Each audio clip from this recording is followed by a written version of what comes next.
వాడమాట కూడా లేకపోతే ఈ తొక్కులకు ఎవరు మాట్లాడారు తమ్ముడు అని మనం అడుగుతున్నా. ఆయన అడిగింది మంత్రి పదవి కోసం కాదు, ఇంకోటి కాదు, ప్రజాహితం కోసం అడిగితే ఆయన అక్కడి నుంచి దూరం పెట్టే పరిస్థితి వచ్చింది, ఏ పని చేయకుండా పోయే పరిస్థితి వచ్చింది. అలాంటి సీనియర్ నాయకులు కూడా లెక్క పెట్టుకోని అహంభావం ఎవరిది? అహంభావం అవునా కాదా? అహంకారం అవునా కాదా? దీనివల్ల లాభం ఉందా ఈ రాష్ట్రానికి? చరిత్రలో ఈ తుగ్లక్ 1000 తప్పులు చేశాడు, ఇంకా భరిస్తామని మిమ్మల్ని అడుగుతున్నా. భరించే శక్తి మీకుందని మిమ్మల్ని అడుగుతున్నా. మీ అందరికీ ఓటు ఉంది. వజ్రాయుధం 82 రోజులే కౌంట్ డౌన్ ప్రారంభమైంది. ఇప్పటి నుంచి ప్రతి ఒక్కరు కూడా ముందుకు రావాలి. ఎక్కడికక్కడ ముందుకు వచ్చి అహంకార విధ్వంస తుగ్లక్ పాలకుడిని తరిమేయడానికి రా కదిలి రా కార్యక్రమానికి శ్రీకారం చుట్టాం. తిరుపతి పార్లమెంట్ ప్రజానీకానికి రా కదిలి రా అని పిలిపిస్తే ఈరోజు వెంకటగిరి గర్జించింది.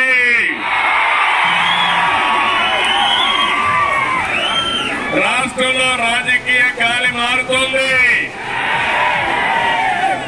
రాష్ట్రాన్ని రివర్స్ గేర్ లో పెట్టిన తుగ్లక్ పని అయిపోయింది.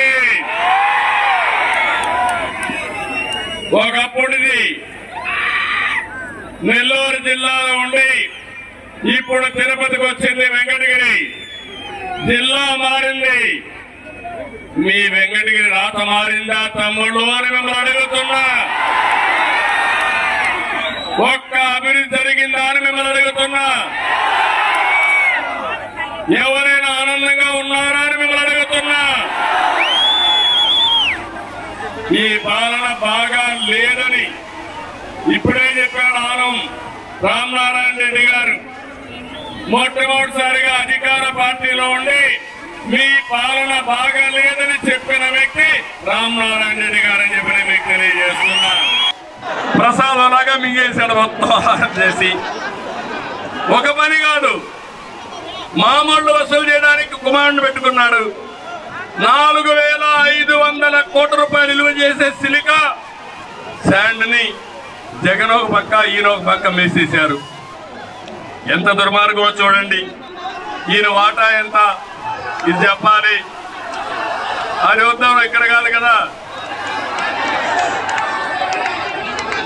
క్లబ్ల్లో డాన్స్ చేసేవాళ్ళు మహిళా సంక్షేమం గురించి మాట్లాడతారు.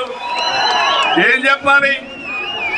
ఇంకో పక్క సర్వేపల్లి ఈ నియోజకవర్గమే కాకాని కోర్టులో ఫైళ్లు దొంగ మద్యం రవాణా చేసి పట్టుబడ్డ వ్యక్తి స్టోర్ చేసి ఆయనైతే ఇంకా KGF3 తయారు చేసిన వ్యక్తి. ఆయన వ్యవసాయ మంత్రిని రాష్ట్రంలో ఎవరు తెలియదు కానీ మొత్తం సర్వేపల్లి మొత్తం దోచేసుకున్నాడు. గ్రావెల్ దోపిడీ 1000 కోట్లు. ఇంకో పక్క ఎక్కడ చూసినా మొత్తం నెల్లూరు జిల్లాను కొనే శక్తి వచ్చేసింది. అప్పుడే మిమ్మల్ని కూడా కొనేస్తారు రేపు. ఆ పరిస్థితిలో ఉన్నారు. సత్యవేడు పాపం రబ్బర్ స్టాంపు ఆయన్ని మొత్తం అక్కడ ఆయన ఉన్నాడు. పెద్దిరెడ్డి పెద్ద మనగాడు, మామూలు పుడింగ్ కాదు ఆయన. రాష్ట్రంలో మొత్తం మైనింగ్ అంతా దోచుకుని అరిగించుకునే సత్తా ఆయనకుంది. మాట్లాడితే మన మీద దాడులు. అంటే ఎక్కడికి పోతున్నారని నేను అడుగుతున్నా. మొత్తం అక్కడంతా కూడా ఇష్టానుసారంగా ఇసుకంతా దోచుకుని ఆందోళన చేస్తా ఉన్నా వదిలిపెట్టకుండా చెన్నైకి పంపించిన పెద్ద దొంగల వీళ్ళు. ఇంకో పక్కనే కాళాశ్రీ బియ్యపరెడ్డి ఆర్థిక కర్పూరం మారిగా మింగేస్తున్నాడు ఈ బియ్యపు రెడ్డి. నాకైతే కళ్ళు తిరుగుతున్నాయి వీళ్ళని చూస్తా ఉంటే. ఇంత దుర్మార్గులు వస్తారా రాజకీయాలకని. ఇంకో పక్కన మీరు చూస్తే ఇతను 5 ఏళ్లలో బడా చోర్ 2000 కోట్లు జిల్లాలోనే కాదు రాష్ట్రంలోనే మొట్టమొదటిగా ఓడిపోవలసిన వ్యక్తి నెంబర్ 1లో ఈయన ఉండాలని మనస్ఫూర్తిగా ఆకాంక్షిస్తున్నా.